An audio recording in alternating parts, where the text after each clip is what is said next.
News पहुंचाएगा आप तक हर खबर।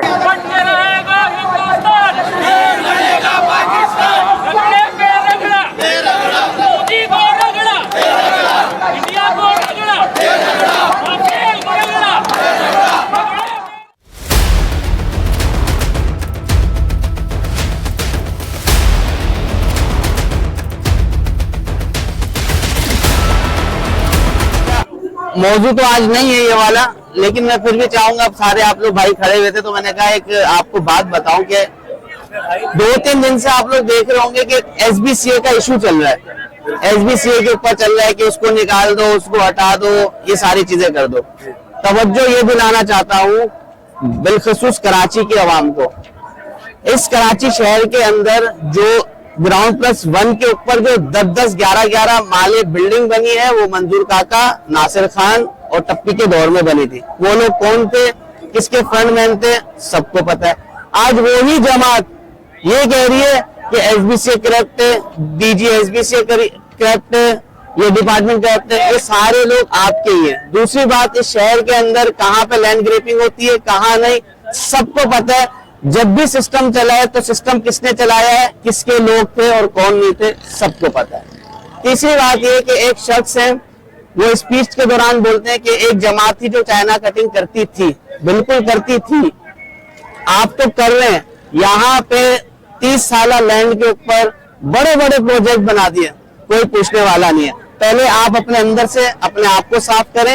ये गिनती के 4-6 लोग हैं जिन्होंने इस पूरे शहर को, कराची को, सिंध को काबिज किया हुआ है।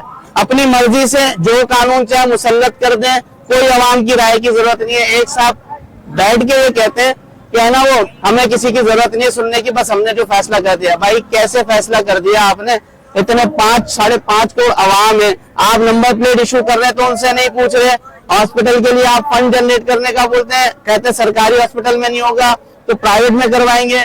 उसके लिए आपसे जवाब पूछो तो उसका जवाब नहीं है। तो मैं ये समझूंगा कि इन लोगों की बातों को इतना आप दिलों पे ना लें। सिर्फ और सिर्फ ये एंटरटेनमेंट के लिए आते चैनल्स के ऊपर। इससे बेहतर मैं कराची के अवाम को मशवरा दूंगा कि इन लोगों की स्पीच सुनने से बेहतर है आप लोग पोगो देख लें। शुक्रिया।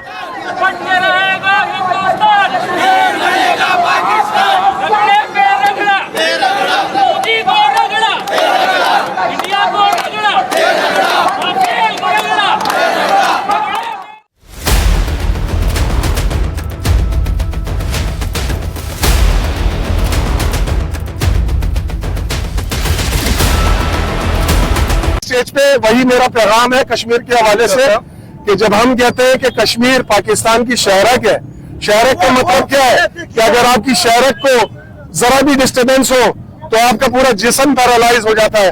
हम अक़वाम मुत्तहिदा के करारदादों की हिमायत करते हैं और हम चाहते हैं कि अक़वाम मुत्तहिदा की करारदादों के मुताबिक कश्मीर का मसला हल हो। लेकिन अक़वाम मुत्तहिदा और जितने नाम निहाद कुव्वतें हैं, आपको पता है कि मुसलमानों के मसाइल को वो सीरियस नहीं लेती। तो अब वक्त आ गया है कि सारे मुसलमान इत्तेफाक करें, इत्तेहाद करें और इंशाअल्लाह ताला मुक्के और बाजू के जोर पे हम अपना कश्मीर लें इंशाअल्लाह। कबायली इलाके के भी बड़े मसले हैं, आप उसके हवाले से क्या बोलेंगे? कबायली इलाकों के जो मसाइल है उसका सिर्फ एक ही हल है, वहाँ की जो लोकल मलक और सरदार लोग हैं उनको ऑन बोर्ड लिया जाए। लोकल मसाइल वो बेहतर समझते हैं। बाहर के मसले जैसे कराची के लिए आवाज लगती है कि बाहर से लोग आते हैं और यह अफसर होते तो वो कराची के मसाइल नहीं समझ सकते। इस तरह कबायली एक पुरअमन इलाका था। आप देखिए जब कबायली में बाहर की पेनिट्रेशन हुई तो मसाइल हुए। कबाइल एक लड़ी में पिरोए हुए लोग हैं, सब एक दूसरे को जाते हैं। अगर कबायली सरदारों को और मलकों को इख्तियारात दिए जाए फिर कोई वहां मसला होता है तो मलक और सरदार जिम्मेदार है।